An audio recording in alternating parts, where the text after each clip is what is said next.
Segurança aérea nos condomínios. O que os síndicos e os arquitetos precisam saber?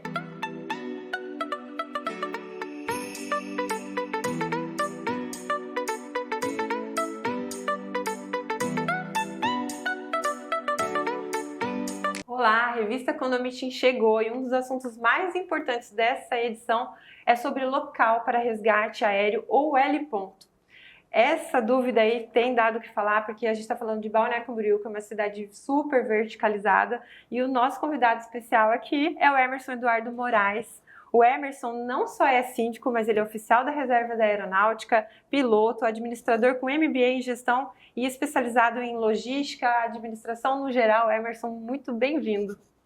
Tudo bem, Miriam? Obrigado pelo convite.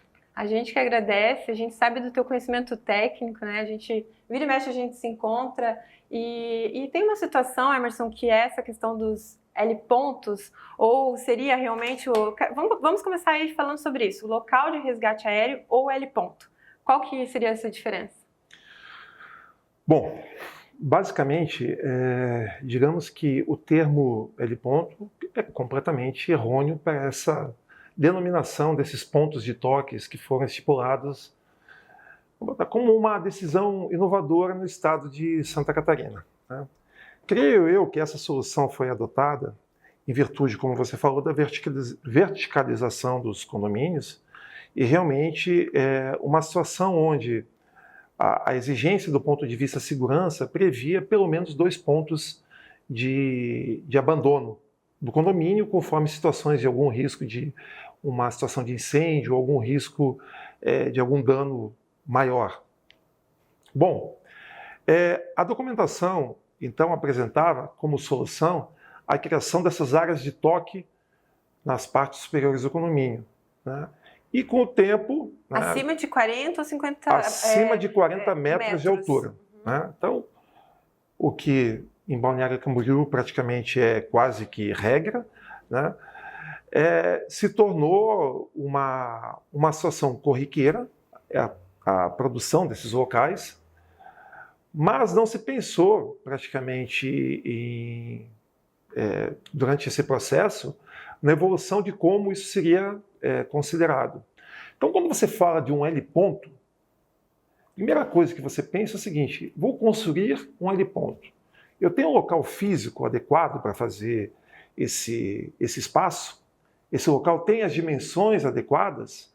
Ele tem uma área de proteção ao seu redor que permita uma aproximação com segurança, em caso de alguma emergência, eu poder fazer um pouso forçado, uma situação onde as condições de operação tenham alguma garantia para quem está nos arredores? O segundo ponto, qual é a minha aeronave de projeto? Eu tenho helicópteros que têm 800 quilos como peso básico, eu tenho helicópteros com mais de 10 toneladas. Né? Então nós temos, por exemplo, em São Paulo, nós temos helipontos com mais de 15 toneladas de capacidade e com as dimensões compatíveis, por exemplo, aeronaves que fazem o transporte presidencial. Né? Então, são aeronaves com dimensões acima de 20 metros de diâmetro, considerando o rotor, e com peso de pouso, alguns acima de 12 mil quilos. Então imagina qual é a realidade, né? Parte significativa desses pontos de toque nos prédios que a gente conhece na nossa redondeza, eles têm como capacidade de carga máxima 1 tonelada. E dimensões de 8 por 8 ou 10 por 10. Então vamos fazer uma consideração. Helicópteros que operam na nossa região. Nós temos sim, nós temos os Robson 22, Robson 44, Robson 66, onde as dimensões ficam em torno de 9 metros e ficaria no limite, né, de operação de uma área de toque como essas. Considerando que para fins mínimos você começa a pensar em uma dimensão e meia, né, o tamanho do rotor. Então você teria que ter nessas condições pelo menos 13,5 metros, né, de laterais nessas áreas de toque. Agora, no caso, para a nossa realidade, Balneário Camboriú ou Santa Catarina, os helicópteros da Polícia Militar que fazem as missões de resgate, praticamente todos são da família Esquilo. Então são helicópteros que operam até 2.250 quilos, conforme a versão, alguns um pouquinho mais, alguns menos, né? E dimensões em torno de 12 metros, né? 11 metros e meio, 12 metros de diâmetro, considerando também o rotor de cauda. Então, ou seja, essas aeronaves estariam dimensionadas de uma forma que não caberia na maior parte desses pontos de toque. Subdimensionado. Os pontos de toque. Então, digamos assim, seria realmente uma área para um pouso, para um resgate. Então, o que é importante a gente ressaltar para os síndicos é que evitem tratar essas áreas como heliponto. Eu sei que nós pegamos os projetos e os projetos aparecem como heliponto, a nomenclatura usada é heliponto, mas não é heliponto. Tá? O heliponto, ele demanda toda uma avaliação técnica que passa tanto pela Agência Nacional de Aviação Civil, como pelo DCEA, que é um órgão do Comando da Aeronáutica, que é extremamente técnico e que demanda um conhecimento especializado, o qual são consultorias que trabalham com isso, são engenheiros que têm essa formação, uma homologação e uma renovação de homologação periódica, a cada 5 anos, ou quando ocorre alguma alteração significativa nas normas. E assim, no caso, ou seja, a maior parte, não que não serve para nada, mas até porque a gente vê assim, os síndicos correndo atrás de fazer manutenção e tudo, e por onde que começa assim, essa questão desse cuidado e dessa comunicação, do que vai ou não? Porque, só para explicar mais uma questão técnica, então tem a parte se chama local de resgate, seria isso? Uma área de toque. Área de toque. Vamos botar assim, uma área de toque. Né? Se o condomínio, a gente vê que ele inviabiliza várias situações que poderiam ser uma área muito melhor utilizada. No caso que poderia não ter mais esse L ponto, ou porque agora na acessibilidade a gente sabe que tem que ter dois tipos de acesso. Ou, por exemplo, quero lá tirar o L ponto, que, vamos dizer, na maioria das vezes não funciona ou chega a precisar utilizar. No caso de um fogo, por exemplo, de uma emergência, consegue parar lá em cima ou depende da altura, a fumaça também chega. Agora, como leiga, te perguntando isso. Você fez uma série de perguntas aí, vamos tentar lembrar e colocá-las na sequência adequada das respostas. Bom, vamos pegar um exemplo. A gente costuma ver em filmes americanos, aqueles prédios, assim, o cinema americano é muito icônico nesse sentido, de colocar aqueles prédios com as escadas externas, né, de saída. Ok, uma escada externa para um prédio de até seus 9, 10 andares, ela tem o seu significado, ela tem a sua validade. Agora vamos nos colocar na questão da realidade que atenda a sociedade como um todo. Né? Imagina o seguinte, uma pessoa idosa, uma pessoa com qualquer tipo de deficiência, uma pessoa que esteja invalidada por um motivo de cirurgia ou esteja passando por um momento de dificuldades porque teve uma lesão mais grave, quebrou uma perna, como ela faria numa situação como essa para se deslocar num espaço sem ter esses suportes? Né? Então, somadas essas condições com a verticalização e aumento significativo dos condomínios, além da questão de segurança, sempre se concebeu dois locais de abandono. Né? Então, o local da escada, né, normalmente a escada. Por quê? Porque você pode ter uma situação, principalmente na situação de fogo, você ter uma interrupção. Uma clausura, uma clausura e interrupção do fornecimento de energia. Automaticamente, teus elevadores ficariam comprometidos. Ainda que você tenha normalmente como exigência com suporte de um grupo gerador, né? Não é essa a realidade de todos os condomínios. Sim. Né? Então, já é um ponto que tem que ser analisado pelos síndicos. Mas digamos que ele tenha o seu grupo gerador, tenha seus elevadores ou seu elevador, e ainda assim ele tem um incêndio que ocorra nos primeiros andares ou nos andares médios, e esse incêndio, as chamas comecem a subir. Então, se você não tiver uma escada pressurizada, que aí entra naquela questão que você fez assim, é possível eu desativar essa área de toque? Sim, se você junto com um especialista em segurança, engenheiro que trabalha nessa área, pensar numa análise técnica que permita que você faça medidas mitigadoras para você ter esses dois abandonos. Uma compensação. Uma compensação, os dois espaços de abandono. Então, olha só, hoje, né, condomínio no qual eu sou síndico, nós temos as escadas normais, não são pressurizadas, e nós temos uma área de toque no espaço superior.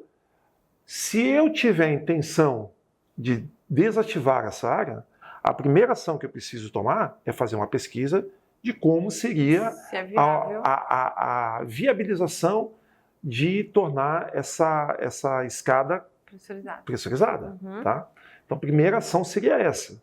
A partir daí, eu posso começar a pensar numa alternativa realmente de desativar essa área de toque. Até porque, pelo que a gente viu aqui, foi em junho de 2021 que tornou essa exigência opcional. Até então, todos os prédios tinham que ter esse ponto de toque, e depois de 2021 é como opcional para as construtoras, no caso. Eu confesso que deveria ter algum outro tipo de alternativa, além dessa, porque senão, mesmo nesse período, e a gente percebe que existe prédios que foram construídos em 2015, 16, 17, 18 e que tinham rooftop, automaticamente não tinha área de toque em cima. Sim. Então tinha alguma alternativa, eu não vou saber te falar tecnicamente quais foram as alternativas adotadas, mas havia alternativas além dessa. Não tinha tanta tomada, o prédio era outro normalmente, né? Hoje a parte elétrica também é algo que... Existe uma evolução, né? Da mesma forma, quando você pensa nessa questão da verticalização, você tem que ir imaginando alternativas para que você faça uma evacuação. É possível você ter um incêndio? É possível? Sim, é uma ação... Uma semana atrás teve aqui próximo daqui. Exatamente, uma ação inadvertida. Ficou gente pendurada fora da janela do prédio. Sim. Então são coisas que, como sociedade, a gente não pode delegar essa responsabilidade somente para os bombeiros. Sim. Né? Os construtores, os síndicos, o plano diretor, todos eles têm que, de uma forma simbiótica, tem que estar trabalhando junto e pensando alternativas. Né? É claro que se nós temos muito a caminhar nesse sentido, né?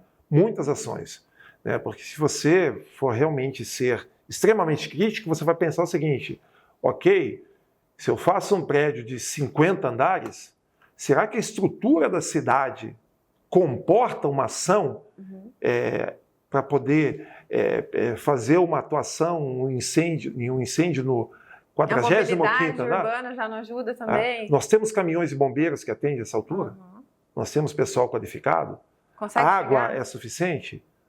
Então, todo esse processo, se a gente seguisse as medidas restritivas de segurança, restritivas que eu falo assim, as experiências que a gente tem na aviação, com certeza nós seríamos muito mais críticos. Né? Então a gente aceita muitas medidas que não necessariamente atendem às melhores práticas de segurança. Assim como a fiscalização também, né? É outro ponto aí que pega. Miriam, eu preferiria não entrar a fundo nesse assunto da parte de fiscalização. Porque são vários órgãos também envolvidos. Exatamente, né? Porque isso envolve prefeitura, envolve corpo de bombeiros, envolve área de engenharia. Algumas demandas a mais que está indo querendo ou não, para os síndicos. Engenharia, envolve capacitação de síndico, envolve... seguros, conflitos normativos. Exatamente. Então, eu acho que esse assunto quase a gente precisaria demandar um espaço reservado para tratar com ele, com toda a responsabilidade, para não acabar ferindo suscetibilidades, né, e talvez não deixar muito bem explicado. Sempre de olho, que eu digo assim, porque assim como evoluiu o geoprocessamento, algumas questões assim, a gente vê, por exemplo, Curitiba que consegue ter uma visão mais holística da cidade, que Balneário Camboriú, por exemplo, tem essa dificuldade, até porque tem muito prédio, e a gente sabe que existe uma dificuldade, mas a gente sempre tem que estar de olho na parte técnica, para as construtoras também evoluírem, né? A gente sabe que como tem evoluído, a gente fala dentro da arquitetura, da engenharia do BIM, que são sistemas integrativos, cada vez mais essa visão, né? A visão técnica da tua experiência, que já trabalhou com helicóptero, então nada melhor do que falar realmente sobre esse assunto, mas estar junto com a engenharia, com os síndicos. Mas Emerson, assim, em relação, por exemplo, ao L-ponto, qual que é a diferença, por exemplo, de transformar essa área de toque num L-ponto? É possível? Recordo que logo no início, assim, a primeira questão que eu comentei foi o seguinte: digamos que eu queira construir um heliponto hoje num terreno, no solo, ou mesmo em cima de um condomínio. A primeira questão que eu estabeleço, a primeira pergunta que eu preciso fazer para a pessoa que tem essa intenção é o seguinte: qual é a tua aeronave de projeto? Eu posso perguntar assim: você quer transportar o presidente? Você quer fazer uma área de toque de resgate? Você quer fazer um espaço para empresários? Para empresário com qual? Uma aeronave monomotor, bimotor, operação instrumento, operação visual, operação diurna, noturna. Então, eu tenho que elaborar uma quantidade de questões e perguntar assim: vem cá, o que você quer? Então, a partir dessas questões, eu vou conseguir saber qual é a demanda que você tem. Porque ainda que você fale assim, tem alguns espaços aqui que a gente conseguiria transformar num heliponto. Mas eu preciso saber qual aeronave. É como se perguntava assim, vem cá, que carro tu pretende botar na tua garagem? Né? Que é outra pergunta que se faz hoje em dia. Os carros elétricos, ou os caminhonetes que já não tem. Exatamente, eu quero uma F-250 ou eu vou botar um Gol? Né? Como é que eu vou transformar aquele espaço? É um Gol ou uma F-250? Foi a realidade que a gente vê hoje em dia nos condomínios. É um carro elétrico ou um carro a combustão normal? Então, quando você não começa, né, a fazer a pergunta, né, de forma que o projetista, que o técnico possa imaginar até onde vai essa tua intenção, você já começa de forma errada. Então, a questão de você transformar uma área de toque em um heliponto tem uma demanda técnica significativa, né? Há que se ver o tamanho do espaço, antes de mais nada, o tamanho do espaço. Como eu falei, esses espaços que a maioria dos locais que nós temos aqui, que são 8x8, 10x10, esquece, tá? Não atende, não vai conseguir. E que ainda falta, às vezes, até aquela proteção, né? Sim, então, além de tudo, né? Além das áreas de proteção, às vezes a forma que você tem de embarque, na verdade é o seguinte, você tem o que se chama de FATO, né? FATO, que é a área de toque, efetivamente, de helicóptero. Você tem a área de proteção nas laterais, que é mais uma outra dimensão, calculada de acordo se é operação noturna, diurna, se é IFR, se é IFR que é instrumento, né? Se é bimotor, monomotor. Então são diversos fatores que entram. E depois você tem ainda aquelas laterais que são, numa situação de eventualidade que de repente... Todo mundo, muita gente tem que subir? Não, aquela lateral onde você pode ter de repente um desequilíbrio da pessoa, ou algum objeto que caia da aeronave, ou mesmo o helicóptero está aproximando e a pessoa está em cima da área e tem um deslocamento. Então, é aquela parte como se fosse um gradeado que tem como proteção para se a pessoa tropeçar, ela não cair lá de cima. E que se a gente olhar, quase nenhum tem. Assim, que eu tenho visto. Exatamente isso. Então, isso a IN 009 do Corpo de Bombeiros Santa Catarina prevê, né? Mas eu confesso não saber o que era previsto. Ela prevê a partir de 2019, 2020, ela prevê. Eu não sei o que previa nas INs anteriores, porque eu não tive acesso a elas. Eu não consegui resgatar essa documentação. Mas sem esse espaço, por exemplo, é temeroso, né? Basta você subir em qualquer desses espaços, a gente já te levei, né, nesse local, e você vê que mesmo quem tem uma situação de medo de altura, né, ela fica com uma fobia nesse espaço. Então, digamos assim, imagina agora uma situação onde você, né, tem que ser resgatado num espaço como esse, noturno, em pânico, e você não tem noção das dimensões e até da iluminação nas pontas. Então, às vezes você vai trocar um risco por outro risco. Sim, entendi. Então, a questão de transformar um espaço de resgate de ponto, o custo vai ser sempre alto, tá? E as adaptações técnicas são significativas, e a burocracia junto aos órgãos reguladores é bem significativa. E começa com uma consultoria, por exemplo?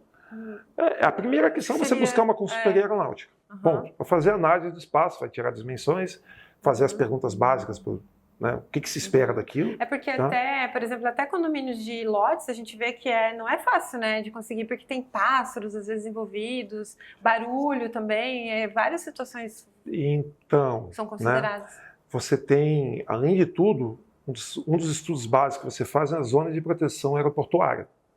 Então, é uma coisa que a gente conversou, quando você pensa num plano diretor, vamos pegar uma cidade como São Paulo.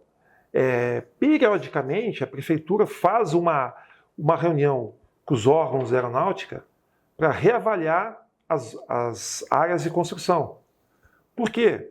Porque você tem aerovias, você tem as áreas de transporte, de deslocamento de helicópteros. É uma malha, né? Você tem malhas aéreas em cima da aeronave, do espaço terrestre, né? E você tem as áreas dos aeroportos.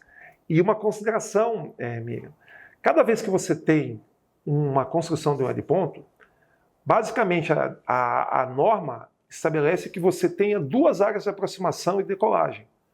Então, por exemplo, pega uma cidade como Balneário Camboriú. Né? Durante o dia, normalmente, o vento sopra do mar para o continente e à noite se inverte em virtude dos gradientes de temperatura. Tá? Isso quando não tem a barreira dos prédios que muda várias situações dentro da própria cidade. Sim, exatamente por isso. Então, por exemplo, se eu construir, né, um heliponto num determinado prédio, né, digamos que eu faça num ponto específico, eu vou ter minhas 2 áreas de aproximação e pouso. Eu posso mitigar até para uma, né, se eu determinar a segurança naquela operação. Mas se eu for construir algum outro prédio na redondeza, uma das coisas que vai ser observado quando eu for pedir um heliponto é se uma área não vai interferir com a outra.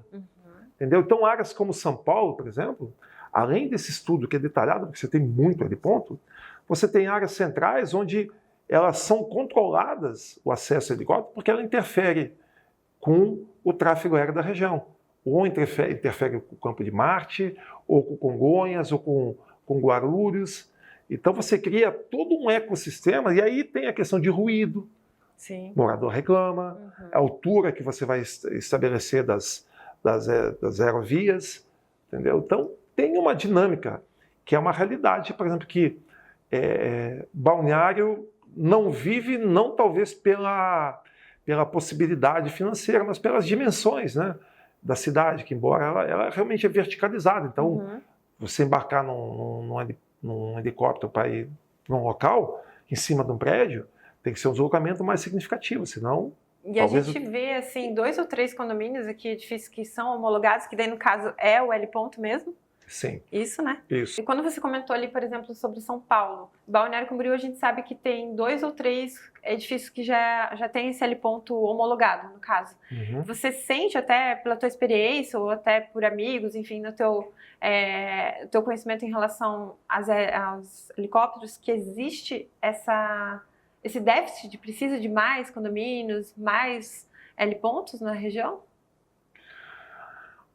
Olha, óbvio que se você tem a posse de um helicóptero ou você tem um acesso a essa operação, quanto mais facilidade ele gerar para você, melhor, né? Se você puder pousar no telhado da tua residência, maravilha, né?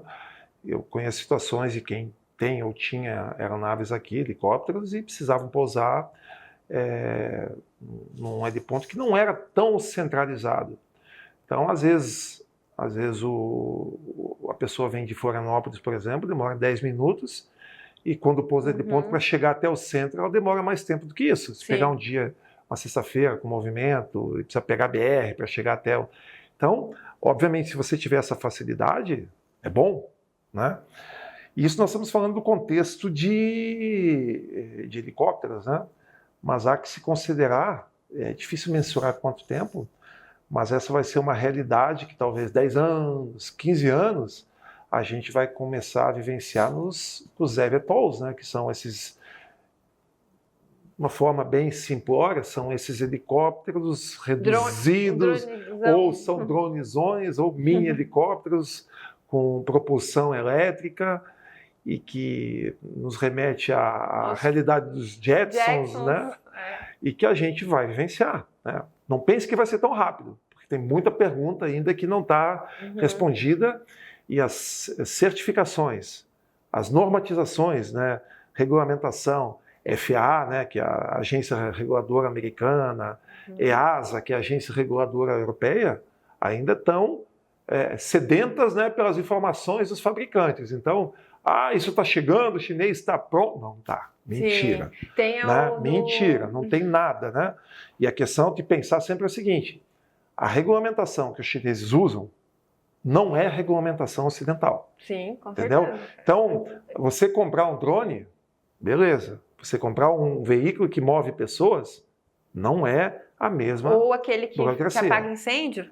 É o incêndio porque não tem ninguém a bordo. Então, é um equipamento técnico. Autônomo. Autônomo, equipamento técnico, complementar. Mas quando você fala de segurança de pessoas, né, aí você começa a entrar numa normatização, regulamentação, que ela é muito mais rigorosa. Né? E chineses, russos, eles não são signatários de boa parte desses acordos. Então, o processo de homologação deles para operação aqui no Ocidente vai ter uma burocracia significativa. Sim, e a gente tem que estar de olho ali para verificar, pensando lá na frente o máximo possível, né? E Emerson, se você puder deixar algum conselho também para os síndicos de como fazer isso da melhor forma, de comunicação e algo que a gente consiga realmente levar esse conteúdo como informação para ajudar também os síndicos, poderia deixar uma palavra? Olha, eu acho que existe essa pergunta de o que se fazer com relação a essas áreas, né? Então, acho que a primeira coisa que o síndico tem que pensar é na manutenção. Então, como são áreas que ficam normalmente no topo dos condomínios e sujeitas às variações de temperatura e pressão, né? Não tanto pressão, mas principalmente temperatura, né? Maresia, né? Ou dias muito quentes, ou chuvas, ventos. Então, a manutenção com pintura, com manutenção da estrutura física delas, isso é a primeira questão. Então, periodicamente, da mesma forma como você tem que fazer a manutenção das fachadas, essas áreas também têm que receber a mesma atenção. Né? Ou elas vão sofrer uma degradação até mais acelerada que as outras áreas do condomínio. Então, ponto 1. É o topo, né? Com relação à questão do acesso, né, a norma, se vocês tiverem a curiosidade de pesquisar na norma, essa IN 009, ela fala que os locais de acesso, primeiro para a área de concentração, eles têm que ser restritos, têm que estar fechados. Então você tem que ter uma forma de você acessar no caso de emergência, não, então um local onde fique vedado a chave com acionamento de alarmes e a abertura da porta, embora eu acho que a norma anterior não previa, a norma atual exige que a abertura dessa porta esteja ligada à central de alarme do condomínio, que é uma medida razoável, né, para pensar em termos de segurança. Então, acho que os 2 pontos que os síndicos têm que pensar. Ok, para o dia a dia corrente, é manter a questão do acesso restrito e a manutenção da área física. Agora, se essa observação, se essa intenção for no sentido de imaginar mudar o espaço, evoluir o espaço, aí, para começar a tratar desse assunto, carece de uma abordagem realmente mais técnica. Tá? Mas é muito interessante, porque a gente analisa de 2 situações. Tanto transformar no L ponto, quanto numa dessa ter alguns edifícios a gente vê que realmente tem potencial de reutilizar a área de uma outra forma, mas a gente sabe que também, que nem diz, eu falo que toda magia tem seu preço, também vai ter essa questão da escada e a viabilidade, a questão da acessibilidade, conseguir chegar ao elevador, mas a gente até já fez uma entrevista aqui, quem ainda não assistiu, vai um pouquinho para trás ali na playlist da Condomeeting, que vocês vão ver um edifício Aldebaran aqui que fez um rooftop espetacular em cima, mas a gente está falando do edifício mais antigo. A gente não está falando de nenhuma demolição de L ponto, nada de área de resgate, nada nesse sentido. Mas é importante a gente estar sempre ali analisando as melhores formas, né, de evoluir, de trazer segurança para os condomínios. Eu acho que só para complementar essa questão, esse questionamento que você fez, considerem essa hipótese, né, de no momento futuro Não parece, mas 10 anos está aí, né? Então, essa possibilidade dessa operação com esse tipo de outro veículo, que vai ser, entre aspas, mais acessível do que um helicóptero, né? E que é uma realidade que vai vir, né? Independente das adaptações e mudanças, ela vai vir. Então, quando se fizer essa análise, vale considerar, né? Obviamente, né? Mas então. Obviamente que há que se considerar que tudo isso pode ser conjugado, né?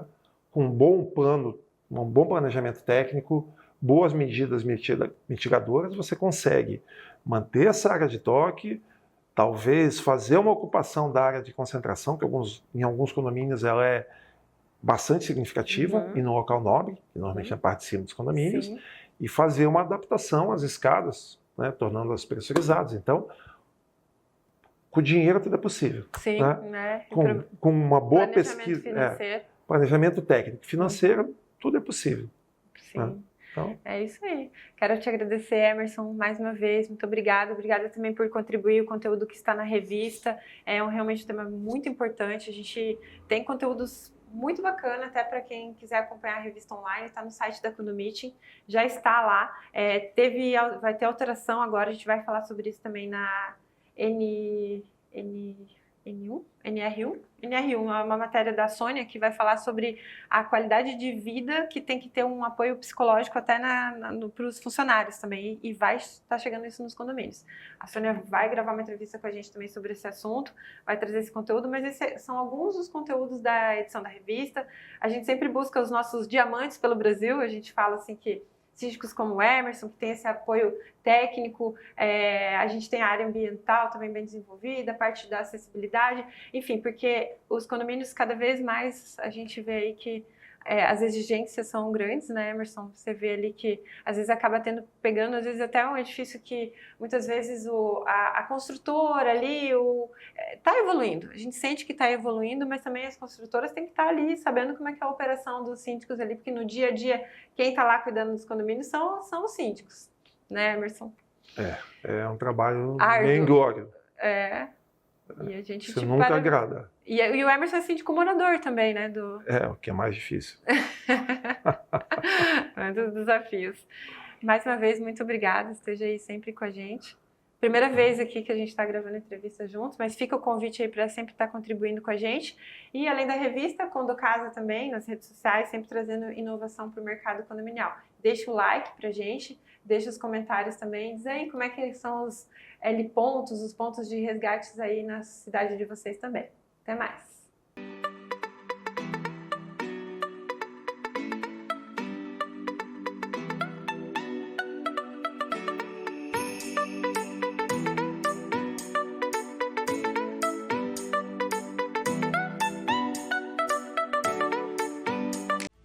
Conde TV.